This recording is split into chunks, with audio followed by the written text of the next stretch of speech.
आगे बढ़ते हुए आपको बताएं, सदर पाकिस्तान आसिफ अली जरदारी ने पार्लियामेंट का मुश्तरका इजलास 16 अप्रैल बरोज मंगल दोपहर 4 बजे तलब कर लिया है। सदर मुमलिकत आइन के आर्टिकल 56 की शिक 3 के तहत आम इंतखाबात के बाद पार्लिमानी साल के आगाज पर पार्लियामेंट के मुश्तरका इजलास से खिताब करेंगे।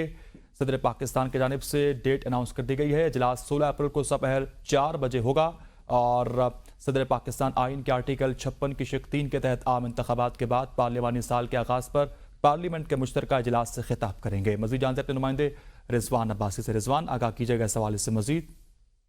जी बिल्कुल, सदारती खिताब के लिए पार्लियामेंट के मुश्तरका इजलास की जो तारीख है वो सामने आ चुकी है। पार्लियामेंट का मुश्तरका इजलास सदर आसिफ अली जरदारी ने 16 अप्रैल दोपहर 4 बजे तलब कर लिया गया और ये 16वीं कौमी असम्बली की तश्कील के बाद सदर आसिफ अली जरदारी का पार्लियामेंट से पहला खिताब होगा। चूंकि पार्लिमानी साल का जो आगाज है वो हो जाएगा और इसकी जो तैयारियां हैं इस इजलास की, तो इसके लिए चारों सूबों के जो गवर्नर हैं, वज़राए आला हैं, मुसल्लह अफवाज के सरबराह, सफारती नुमाइंदगान और आज़ाद कश्मीर हुकूमत के नुमाइंदे भी इस पार्लियामेंट के मुश्तरका इजलास में मदऊ हैं, शिरकत करेंगे। और सदर आसिफ अली जरदारी ने आइन के आर्टिकल 56(3) के तहत आम इंतखाबात के बाद ये जो इजलास है, मुश्तरका इजलास, वो तलब किया है और उससे वो खिताब करेंगे। जी।